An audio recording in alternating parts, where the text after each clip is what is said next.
একটাও ভুলিনি। রাসূল সাল্লাল্লাহু আলাইহি ওয়াসাল্লামের দোয়ার বরকত।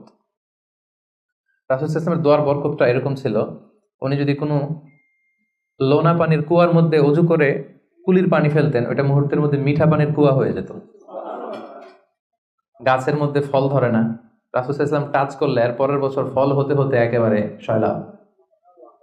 আনাস রাদিয়াল্লাহু তাআলা আনহুর জন্য একবার দোয়া করে দিয়েছিলেন, আল্লাহ তাকে সন্তান বেশি দাও, তাকে সম্পদ বেশি দাও।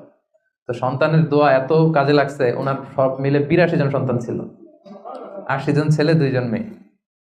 আর উনি বলতেন যে আমার এমন খেজুরের বাগান ছিল, মদিনার সবার খেজুরের বাগান বছরে খেজুর দিত একবার, আমার খেজুরের বাগানে বছরে খেজুর হতো ২ বার। রাসূল সাল্লাল্লাহু আলাইহি ওয়াসাল্লামের দোয়ার বরকত। মদিনার অনেক নবজাতক সন্তানদের মাথায় চুল গজায় না, রাসূল সাল্লাল্লাহু আলাইহি ওয়াসাল্লাম কোনো নবজাতক সন্তানের মাথায় হাত বুলিয়ে দিলে মাথার চুল তাড়াতাড়ি বড় হয়ে যেত। বারাকা। রাসূল সাল্লাল্লাহু আলাইহি ওয়াসাল্লাম হাত বুলিয়ে দিলেন, ওই হাত বুলানো চাদর আবু হুরায়রা রাদিয়াল্লাহু তাআলা আনহু গায়ে পড়লেন, আর ভুলে না কিছু, আর কিছু ভুলে না। অনেক ওরিয়েন্টালিস্টরা আবু হুরায়রা রাদিয়াল্লাহু তাআলা আনহুর এই হাদিস বর্ণনার ব্যাপারে সাসপিশন ছড়ায়, সন্দেহ ছড়ায় যে উনি এত হাদিস শুনলো কবে? একজন মানুষকে এত হাদিস কারো কাছ থেকে শুনে মনে রাখতে পারে নাকি? আপনারা আমার যত কথা শুনেন কয়টা মনে রাখতে পারবেন? তারা সন্দেহ ছড়ায় যে আবু হুরায়রা এগুলো নিজ থেকে মনে হয় বলেছে। আসলে না, কখনো না, নেভার। উনি রাসূল সাল্লাল্লাহু আলাইহি ওয়াসাল্লামের কাছ থেকে যেমনটি শুনেছে ঠিক তেমনটি বলেছে।